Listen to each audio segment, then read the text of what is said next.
Hello students, તમે બધા ઘરે ફાઇન હશો એવી હું આશા રાખું છું અને સાથે સાથે તમારું વર્ક પણ સારું ચાલી રહ્યું છે સ્ટડીનું એવું હું માનું છું. મિત્રો, આપણા સિલેબસનું પુનરાવર્તન એક પણ આપણે સમજી ગયા હતા અને તમે લખી લીધું હશે.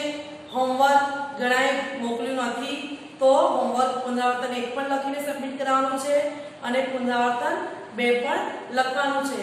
એમાંથી એક બે ક્વેશ્ચન હું અહીંયા કરાવું છું. બાકીના આપણા લેસન સમજી ગયા એમાંથી જ ક્વેશ્ચન આન્સર છે તે તમારે જાતે યાદ કરીને લખવાના છે અને હોમવર્ક સબમિટ કરાવવાનું છે. અને પુનરાવર્તન 2 માં સર્વનામ અને વિરામ ચિહ્નો એ પણ હું તમને સમજાવીશ. તો મિત્રો, આપણે આ પુનરાવર્તન 2 વિશે વાત કરીએ કે જેમાં વિકલ્પો લખ્યા છે મેં કે સાચો વિકલ્પ શોધીને લખવાનો છે. તો એમાં પહેલો ક્વેશ્ચન છે કે શરદીના પ્રતાપે પાઠના લેખકનું નામ દર્શાવો. તો આ પાઠના લેખક કોણ હતા? યાદ છે ને તમને? જ્યોતિન્દ્ર દવે, સુરેશ કલાલ કે ભાગ્યેશ ઝા? કોણ છે મિત્રો? યાદ હશે તમને? તો એ લેખક છે જ્યોતિન્દ્ર દવે. બીજો ક્વેશ્ચન છે કે નર્મદા કયા પ્રદેશમાંથી નીકળે છે? એ પણ આપણે સમજી ગયા હતા. તમને યાદ હશે, ગુજરાતમાંથી, મહારાષ્ટ્રમાંથી કે મધ્યપ્રદેશમાંથી? નર્મદા જ્યાંથી નીકળે છે એ કયા પ્રદેશમાંથી નીકળે છે એમ પૂછવામાં આવ્યું છે. તો મિત્રો, આપણે સમજી ગયા હતા. ફરીથી તમને યાદ અપાવું છું કે મધ્યપ્રદેશમાંથી નીકળે છે. તમારા પાઠ્યપુસ્તકમાં બાલ મુકુંદ દવેની કઈ કૃતિ છે? કઈ કૃતિ એટલે કે તમારો કયો લેસન, તમારું કયું કાવ્ય કે જે બાલ મુકુંદ દવેનું છે? તમને યાદ હશે, નર્મદા મૈયા છે, સુંદર સુંદર છે કે અલગ દલ્લક છે? કઈ કૃતિ એમની છે બાલ મુકુંદ દવેની? તો અલગ દલ્લક. એ જ રીતે મિત્રો, રૂઢિપ્રયોગો. અહીંયા લખ્યું છે કે રૂઢિપ્રયોગનો અર્થ આપી વાક્ય પ્રયોગ કરો.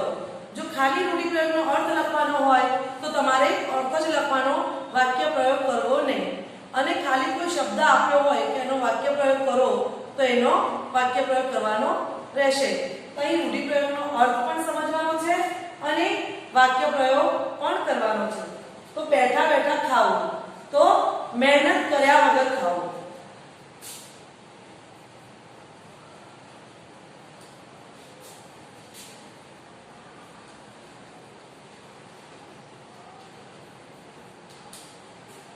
તેનું વાક્ય પ્રયોગ તમે તમારી રીતે કોઈ પણ વાક્ય બનાવી શકો, પણ એમાં રૂઢિપ્રયોગ આવવો જોઈએ.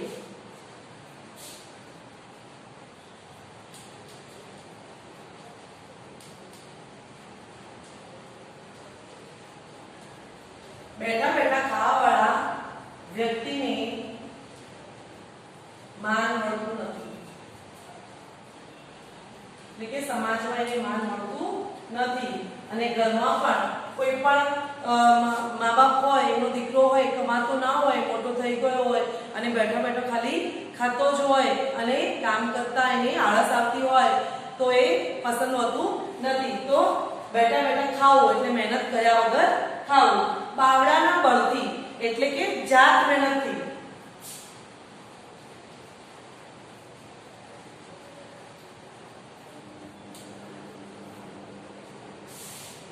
એનો વાક્ય પ્રયોગ કરીએ.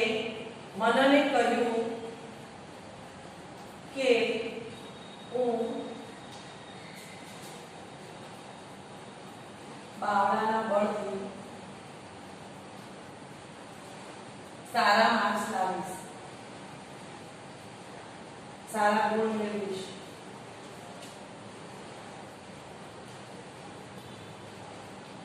પોતાની જાત મહેનત, બાવળાના બળથી એટલે જાત મહેનતથી.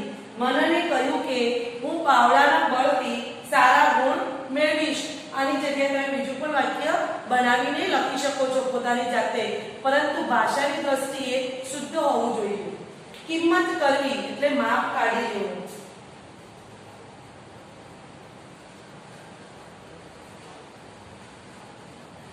એનું વાક્ય પ્રયોગ છે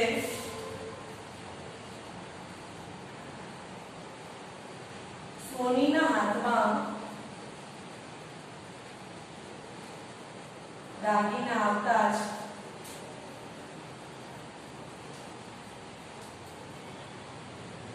એણે કિંમત કરી.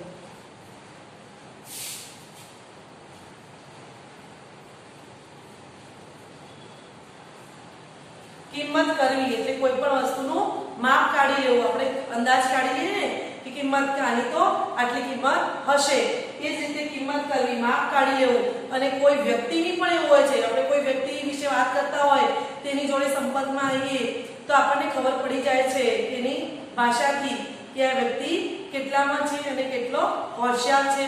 તો એ વ્યક્તિને પણ સામેવાળી વ્યક્તિ વિશે ખબર પડે છે. તો એને કેવું કિંમત કરવી. અને વસ્તુની પણ કિંમત કરવી બે અર્થમાં છે. તો મિત્રો આપણે આ રૂઢિપ્રયોગ સમજ્યા, વિકલ્પો સમજ્યા અને વિરામ ચિહ્નો કે જે એ પણ હું તમને વિડીયો મોકલીશ અને સર્વનામ પણ સમજાવીશ. તમારે પુનરાવર્તન 2 લખીને સબમિટ કરવાનું રહેશે. ધન્યવાદ.